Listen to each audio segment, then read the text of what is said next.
إن الحمد لله نحمده ونستعينه ونستغفره ونؤمن به ونتوكل عليه ونعوذ بالله من شرور أنفسنا ومن سيئات أعمالنا من يهده الله فلا مضل له ومن يضلل فلا هادي له وأشهد أن لا إله إلا الله وحده لا شريك له وأشهد أن محمدا عبده ورسوله أما بعد يا أيها الذين آمنوا اتقوا الله حق تقاته ولا تموتن إلا وأنتم مسلمون يا أيها الناس اتقوا ربكم الذي خلقكم من نفس واحدة وخلق منها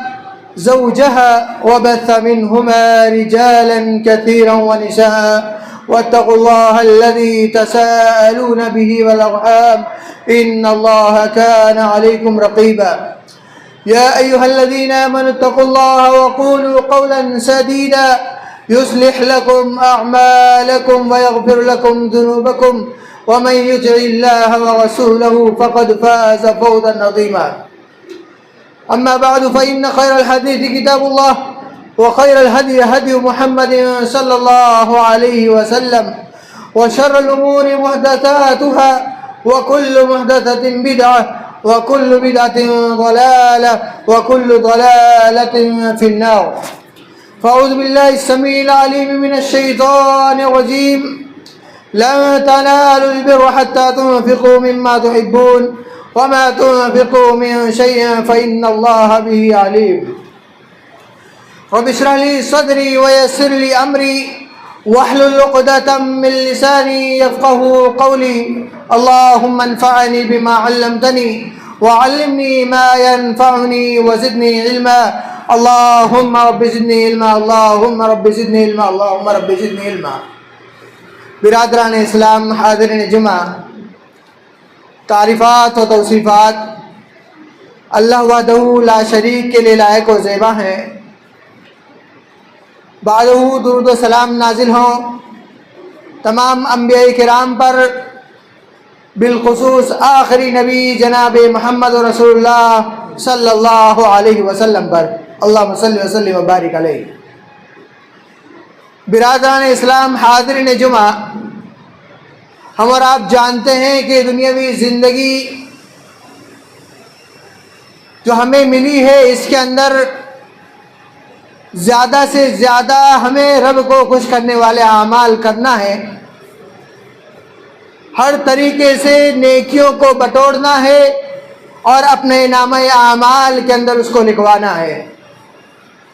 کیونکہ اللہ رب العالمین کی جانب سے ہر انسان کے کندھوں کے اوپر دو فرشتوں کو مقرر کر دیا ہے۔ سیدھے ہاتھ والے فرشتوں کو اللہ رب العالمین نے یہ حکم دے رکھا ہے کہ بندہ جو کوئی بھی اچھائیاں کرے، بھلائیاں کرے، وہ اسے درج کر لے، چاہے وہ کتنی بھی چھوٹی ہی کیوں نہ ہو۔ اسی طریقے سے الٹے ہاتھ یعنی بائیں ہاتھ والے فرشتوں کو اللہ رب العالمین نے یہ حکم دے رکھا ہے کہ وہ بندہ جو کوئی بھی گناہ ذرہ برابر بھی چھوٹا سا بھی گناہ کرے اسے بھی وہ لکھ لے۔ تو گویا انسان کی زندگی جس کے اندر بندوں کے اعمال کا لکھا جانا اور اس کو پھر ایک دن حساب ہونا، یہ انسان کو اس بات کا تصور کرنا چاہیے، اور اس بات کے تصور کے ساتھ ساتھ اسے اس بات کا خیال رکھنا چاہیے کہ وہ زیادہ سے زیادہ نیکیاں اور اچھائیاں اپنے نامہ اعمال کے اندر جمع کر کے رکھے۔ آگے جائیے بھائی۔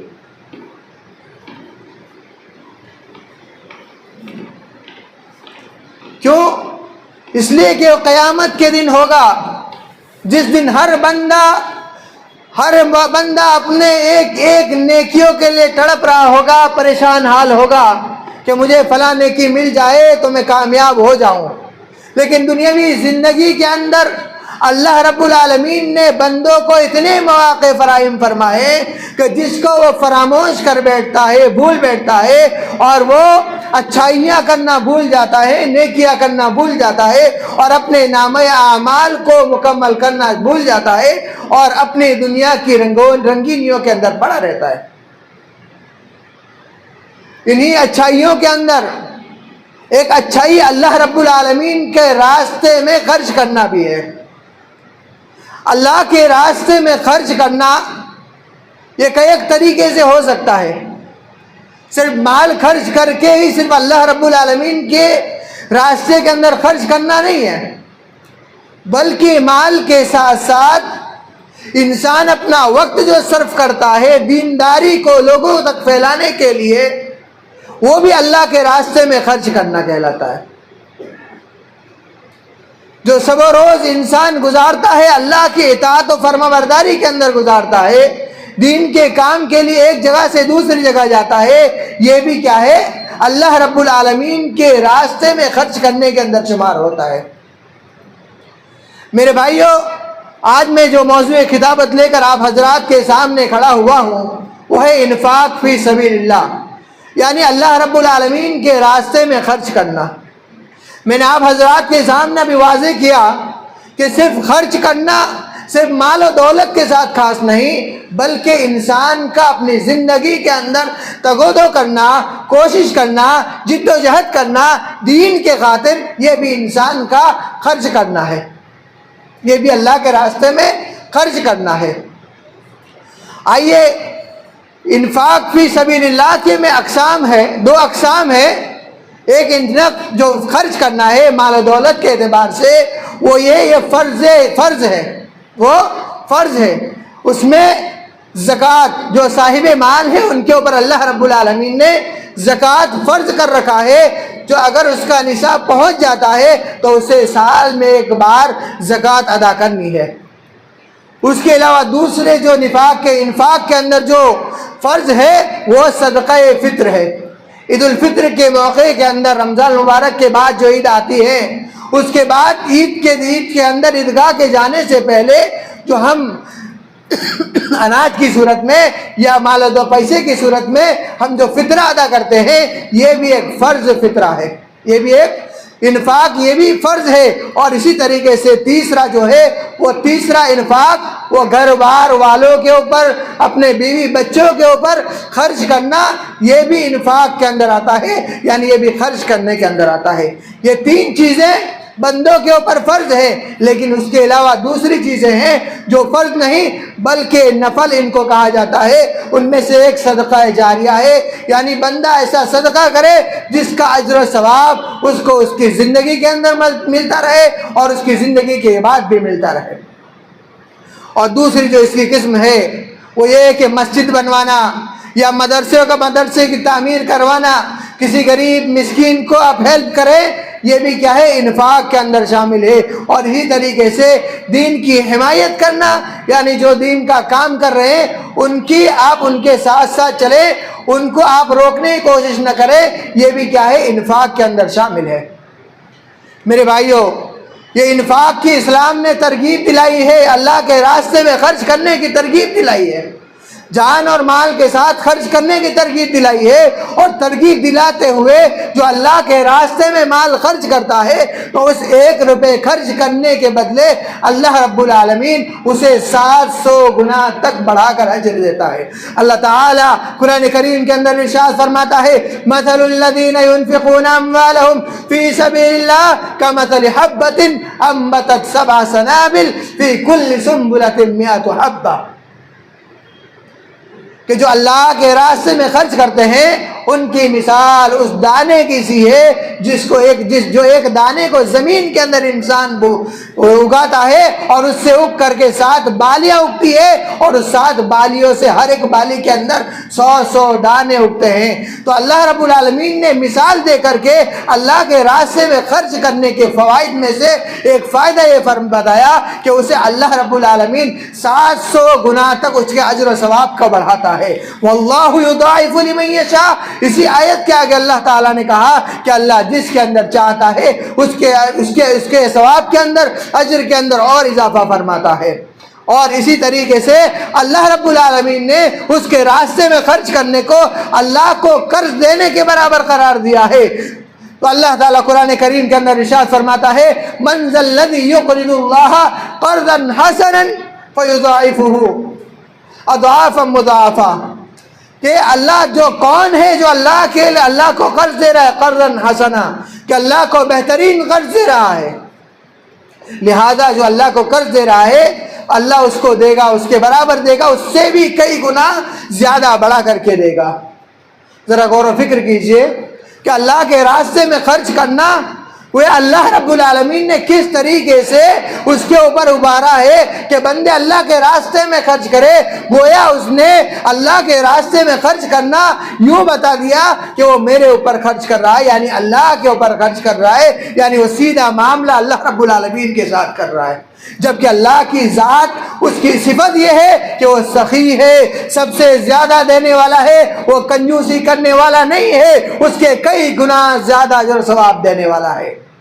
اور اسی طریقے سے قرآن کریم کے اندر اور ایک جگہ فرمایا کہ بندے جو اعمال خرچ کرے وہ اپنے پسندیدہ مال کو خرچ کرے، ایسا نہیں کہ ناپسندیدہ مال بندے خرچ کرے اور اس کے اندر وہ چاہے کہ اس کو اجر و ثواب مل جائے۔ تو میرے بھائیو ایسے خرچ پر اللہ کے وہاں اجر و ثواب نہیں ملتا، بلکہ بندے کے پاس جو اس کی پسندیدہ چیز ہے اس کو خرچ کرے۔ اللہ تعالیٰ قرآن کریم کے اندر ارشاد فرماتا ہے لن تنالوا البر حتى تنفقوا مما تحبون، کہ تم میں سے کوئی شخص بھلائی نہیں پا سکتا یہاں تک کہ وہ خرچ کرے جسے وہ خود پسند کرتا ہے۔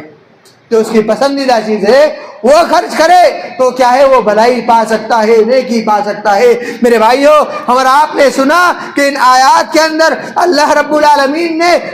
صدقہ دینے کے اندر اللہ کے راستے میں خرچ کرنے کے لیے کتنا زیادہ ابھارا ہے اور اسی کی کتنی فضائل بیان کر دی ہے۔ اور اسی طریقے سے اللہ کے رسول صلی اللہ علیہ وسلم نے فرما دیا کہ جو کوئی بھی صدقہ کرتا ہے اس کے مال کے اندر کمی نہیں ہوتی ہے۔ صحیح مسلم کی روایت ہے، اللہ کے رسول صلی اللہ علیہ وسلم نے فرمایا ما نقضت صدقۃ من مال، کہ مال میں سے جو کوئی صدقہ کیا جاتا ہے اس میں سے ذرہ برابر بھی کمی نہیں کی جاتی ہے۔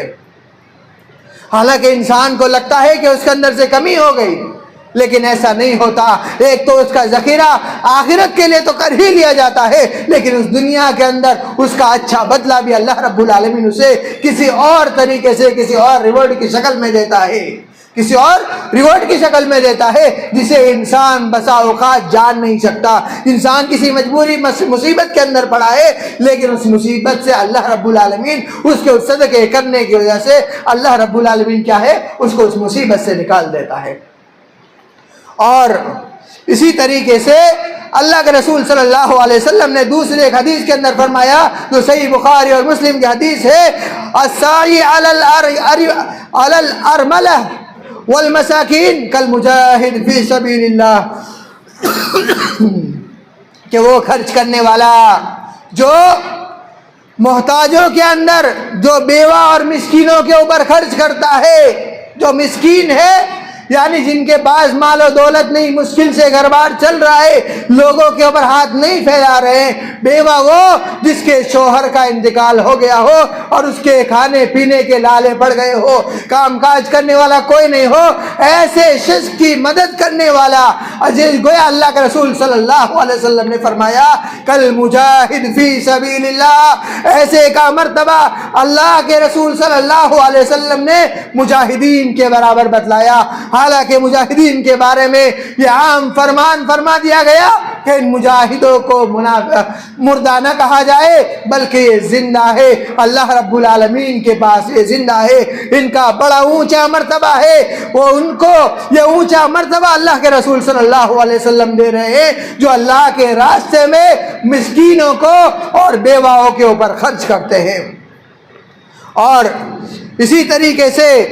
انفاق کے مقاصد جو اللہ کے راستے میں جو خرچ کرنا ہے ان کے مقاصد میں سے پہلا مقصد یہ ہونا چاہیے کہ ہمارا خرچ کرنا اللہ رب العالمین کی رضا کے خاطر ہو، یعنی میرے خرچ کرنا کسی کے دکھاوے خاطر نہیں بلکہ اس لیے ہو کہ اس سے اللہ رب العالمین راضی ہو جائے۔ اور دوسرے خرچ کرنے کا دوسرا فائدہ اس سے یہ ہے کہ اس سے بخیلی انسان کی ختم ہوتی ہے، اور جو طغیانی جو انسان کی ہوتی ہے یعنی سرکشی جو ہوتی ہے وہ اس چیز سے صدقہ خیرات کرنے کی وجہ سے حرص انسان کی ختم ہوتی ہے، اور دنیا پرستی جو اس کے اندر ہوتی ہے وہ چیز ختم ہوتی ہے۔ اور اسی طریقے سے غربت جو غریب لوگ ہیں ان کو اس سے مدد ملتی ہے۔ اللہ رب العالمین گویا آپ کے مال میں سے غریبوں کا اللہ رب العالمین نے حصہ رکھا ہے، آپ ان کو دیں گے تو ان کی غریبی اس چیز سے دور ہوگی اور اس کا بدلہ آپ کو ملے گا۔ اور سب سے بڑی بات جو صدقہ خیرات یا اپنے قریبی رشتہ داروں کے اندر یا مسکینوں کے اندر دینے سے سب سے بڑی بات یہ ہوگی کہ آپسی محبت اور بھائی چارہ بڑھے گا، آپسی محبت اور بھائی چارہ بڑھے گا۔ ہم یہ عام سمجھتے ہیں کہ محبت کرنا بہت عام سی بات ہے، لیکن میرے بھائیوں آپسی محبت کوئی عام سی بات نہیں ہے، بلکہ ایک مسلمان کا دوسرے مسلمان سے صرف اللہ کے لیے محبت کرنا یہ اتنی فضیلت والی بات ہے کہ اللہ تعالیٰ قیامت کے دن یہ آواز ندا لگائے گا وہاں پر کہ این المتحابین بجلالی، کہ میرے خاطر دنیا کے اندر آپس میں محبت کرنے والے کہاں ہیں؟ جس دن سب پریشان حال ہوں گے، سب اپنے پسینوں کے اندر ڈوبے ہوئے ہوں گے، وہاں اللہ رب العالمین ایسے لوگوں کو آواز دے گا اور بلائے گا اور ان سے کہے گا کہ آؤ آج تمہارے لیے میرے عرش کے نیچے جگہ ہے۔ 7 قسموں میں سے ایک قسم یہ بتلائی گئی کہ وہ جو آپس میں محبت اللہ رب العالمین کے خاطر کرنے والے ہو، آپس میں بغض و عداوت صرف اللہ رب العالمین کے خاطر کرنے والے ہو، ان کو اللہ رب العالمین کے وہاں اپنے عرش کے نیچے جگہ ملے گی۔ لہذا محبت کی بڑی اہمیت ہے، اس کو خیال رکھا جائے۔ اور دوسری بات، ان صدقات اور زکوٰۃ سے اور اللہ کے راستے میں خرچ کرنے سے سب سے بڑا فائدہ یہ ہے کہ جو دین کے مراکز ہے، جو مرکز ہے جہاں سے دین پھیلتا ہے، اس کی تعمیر کی جاتی ہے، اس کو مدد ملتی ہے۔ یعنی کسی بھی مہم کو چلانے کے لیے مال و دولت کی بہت ضرورت پڑتی ہے، تو مساجد کا بنانا، مدرسے کا بنانا، اس کو چلانا، امام کا رکھنا، عالموں کا رکھنا، بچوں کو پڑھانا، ان تمام چیزوں کے اندر کیا ہے؟ ان صدقات اور نفلی جو خرچات ہوتے ہیں آپ کے، اس کے ذریعے سے کام چلتا ہے۔ تو ان کے ذریعے صدقات کے جو مقاصد ہے ان کے مقصد میں سے یہ ہے کہ دین کے جو مرکز ہے جہاں سے اللہ کے راست اللہ کی بات ہو سکے، اللہ کی پہچان بتلائی جا سکے، ایسے لوگوں کو جمع کیا جا سکے جو لوگوں تک جائے اور اللہ رب العالمین کے بارے میں لوگوں کو بتلائے کہ وہ اللہ اکیلا خالق ہے، اکیلا مالک ہے، اس کی صفت کیا ہے، وہ اکیلا پوجنے لائق کیوں ہے، وہ کیوں خالق ہے، کیوں اس نے سب کو پیدایا تاکہ وہاں سے بنائے تاکہ تب وہ دین کے مراکز سے ایسے لوگ پیدا ہوں۔ تو لہذا ایسی جگہ کے اندر خرچ کرنا یہ دین کے مقاصد میں سے ایک مقصد ہے۔ اور اسی طریقے سے یہ مساجد کا تعمیر کرنا یہ بھی بہت اہم ہے، جس سے لوگ جمع ہوتے ہیں، اور یہی مسجد ہے جس کے اندر نماز پڑھی جاتی ہے، 5 وقتہ نماز پڑھی جاتی ہے، اور ساتھ ہی ساتھ دینی جو مشورے ہوتے ہیں، دینی جو محفلیں ہوتی ہے، درس و تدریس ہوتی ہے، اللہ اور اس کے رسول کے بارے میں جانکاری ہوتی ہے، اسی منبر رسول سے اسی مسجد کے اندر محفل جمع کر کے لوگوں کو بلایا جاتا ہے اور ان کو اللہ اور اس کے رسول کی پہچان بتلائی جاتی ہے۔ لہذا اگر یہ نہ ہو، مساجد اور مدارس نہ ہو، تو ہمارے دین کا سیکھنا بہت ہی مشکل ہو جاتا ہے، اور ہمارے بچے کا دیندار رہنا جو سب سے اہم دین ہے، سب سے اللہ کے نزدیک محبوب دین ہے، اس محبوب دین کے اوپر قائم رہنا ہمارے لیے ناممکن ہو جائے اگر مساجد اور مدارس نہ ہو۔ لہذا ان مساجد کی فضیلت کے اندر اللہ رب العالمین نے یوں فرما دیا کہ من بنا مسجدا بنا اللہ لہ بیتا فی الجنہ، کہ جس کسی نے اللہ کے گھر کو بنایا، مسجد بنائی، تو اللہ رب العالمین جنت کے اندر اس کے لیے گھر بنائے گا۔ اور حضرت بکیر رحمہ اللہ علیہ کہتے ہیں کہ میرا خیال ہے کہ راوی یہ کہتے ہیں کہ وہ کہہ رہے ہو یبتغی بوجہ اللہ، اس الفاظ کو انہوں نے زیادہ کیا ہے کہ اللہ کی رضا کی خاطر جو مسجد بناتا ہے تو گویا اللہ رب العالمین کیا ہے ان کے لیے جنت کے اندر ایک گھر بنائے گا۔ اور میرے بھائیوں، ہر کسی کی طاقت نہیں کہ پوری پوری مسجد بنا لے، تو ایسی کوئی ڈرنے کی بات نہیں، بلکہ دوسری ایک حدیث ہے صحیح الجامع کے اندر، وہ حدیث ہے امام البانی رحمہ اللہ علیہ نے اس حدیث کو صحیح قرار دیا ہے۔ اس کے اندر اللہ کے رسول صلی اللہ علیہ وسلم نے فرمایا کہ من بنا للہ مسجدا ولو لفاسن، کہ اگر کوئی بھی شخص مسجد بنائے، مسجد کے اندر خرچ کرے، اور وہ اتنا خرچ کرے چڑیے کے گھونسلے کے برابر وہ خرچ کرتا ہے، تو بھی اللہ رب العالمین اس کے لیے جنت کے اندر اس کے مثل گھر بنائے گا، اس کے لیے گھر بنائے گا۔ لہذا اللہ کے لیے گھر بنانا، اللہ کا گھر بنانا یہ بڑی فضیلت والی بات ہے۔ کیوں؟ اس لیے کہ یہ اللہ نے ایک تو اس نے فضیلت یہ دی ہے کہ اللہ کے گھر کے اندر خرچ کرنا، اس کی ایک فضیلت یہ بتلائی ہے کہ اس کا جنت کے اندر تو گھر اس کا بنتا ہی بنتا ہے، لیکن جتنے لوگ بھی اس کے اندر عبادت کریں گے، من دل علی خیر فلہ مثل اجر فاعلہ، جو کوئی کسی دوسرے کی رہنمائی بھلائی کی طرف کرے، خیر کے کام کی طرف کرے، تو اس کو برابر اس کے مثل جو کرنے والے ہیں اس کے برابر اس کو اجر و ثواب پہنچتا رہے گا۔ جتنے بھی لوگ نماز پڑھنے والے ہوں گے، اس تمام نمازیوں کی جتنا اجر و ثواب ہے اتنا آپ کو پہنچتا رہے گا۔ لہذا مساجد کو بنانا،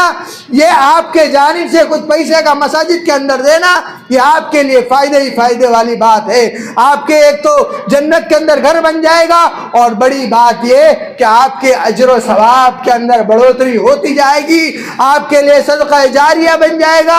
ایسا صدقہ جو کبھی ختم نہ ہونے والا ہے، انسان کی موت ہو جائے پھر بھی اس کا اجر و ثواب رکنے والا نہیں ہے۔ نبی آخر الزمان جناب محمد رسول اللہ صلی اللہ علیہ وسلم نے فرمایا کہ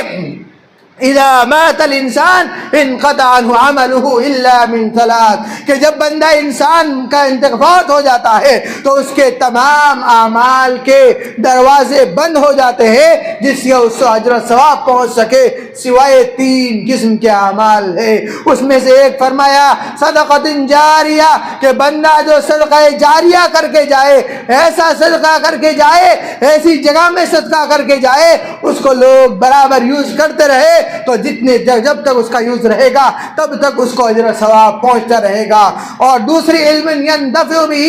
ایسا علم بندہ چھوڑ کر کے جائے جس کے ذریعے سے لوگ فائدہ اٹھائے۔ اور تیسرا ولد صالح يدعو له، نیک اولاد جو اس کے لیے دعا کرنے والی ہو۔ میرے بھائیوں ذرا غور و فکر کیجئے کہ انسان کی زندگی چھوٹی سی ہے، اس کو بہت ساری نیکیوں کی ضرورت ہے، کیونکہ اسے اللہ رب العالمین کے حضور پیش ہونا ہے، اور اسے ہر ایک چھوٹی چھوٹی باتوں کا حساب دینا ہے۔ وہاں پر آپ کی یہ نیکیاں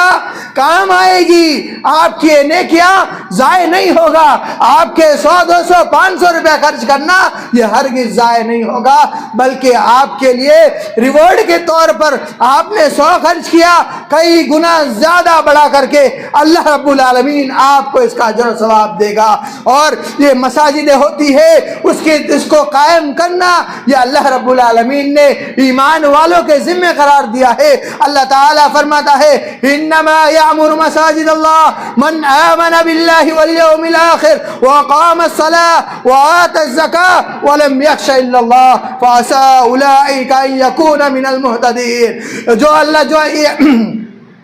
جو مساجد کا تعمیر کرنا یعنی اس کو قائم کرنا، جو ایمان والے ہوتے ہیں وہی لوگ اس کو قائم کر سکتے ہیں، اور دوسرے وہ لوگ ایمان کے ساتھ جو آخرت پر ایمان رکھنے والے ہیں وہ لوگ اس کو قائم کر سکتے ہیں۔ نماز کو قائم کرنے والے مساجد کو قائم کر سکتے ہیں، زکوٰۃ کو ادا کرنے والے مساجد کو قائم کر سکتے ہیں۔ وَلَمْ يَخْشَ إِلَّا اللَّهِ، ان کی یہ تعریف بیان کی گئی کہ وہ اللہ کے علاوہ کسی دوسرے سے خوف نہیں کھاتے ہیں۔ فَعَسَىٰ أُولَٰئِكَ أَن يَكُونَ مِنَ الْمُهْتَدِينَ، اور امید ہے کہ یہی ان کے لیے کامیابی ہے۔ میرے بھائیوں ذرا غور و فکر کیجئے، ہم اس دنیا کے اندر اس لیے آئے ہیں تاکہ وہ اعمال کرے جس کے ذریعے سے ہم جہنم سے بچا لیے جائے اور جنت کے اندر داخل ہو جائے۔ فمن زحزح عن النار وادخل الجنت فقد فاز۔ اس دنیاوی رنگینیوں کے پیچھے پڑنا یہ میرے بھائیوں فضول ہے۔ مال و دولت کمانے سے منع نہیں کر رہا ہوں، لیکن اس کے پیچھے اتنا پاگل پنی سے رہنا کہ نہ آپ کھانا دیکھے، نہ پینا دیکھے، نہ اللہ رب العالمین کی عبادت دیکھے، اور تمام چیزوں کو بھول کر کے آپ صرف پیسے پیسے کرتے رہے، تو میرے بھائیوں آپ کی زندگی کسی خسارے سے کم نہیں ہے، کیونکہ مسلمان کی زندگی کا اصل مقصد یہ ہے کہ وہ کامیاب ہو، اور وہ کامیابی کیا ہے؟ فادخل الجنہ، کہ وہ جہنم سے نجات پا جائے اور جنت کے اندر داخل ہو جائے۔ تو یہ میرے بھائیوں اللہ رب العالمین نے ہمیں موقع دیا ہے، تو اس موقع کو غنیمت جانے اور زیادہ سے زیادہ اللہ رب العالمین کے راستے میں خرچ کرے، کیونکہ اس کا اجر و ثواب بہت زیادہ ہے۔ اللہ غفور رحیم ہے، ہمارے اجر و ثواب کو بڑھانے والا ہے۔ اللہ رب العالمین سے دعا ہے کہ الہی تو ہمیں کہنے زیادہ اس پر عمل کرنے کی توفیق عطا فرمائے۔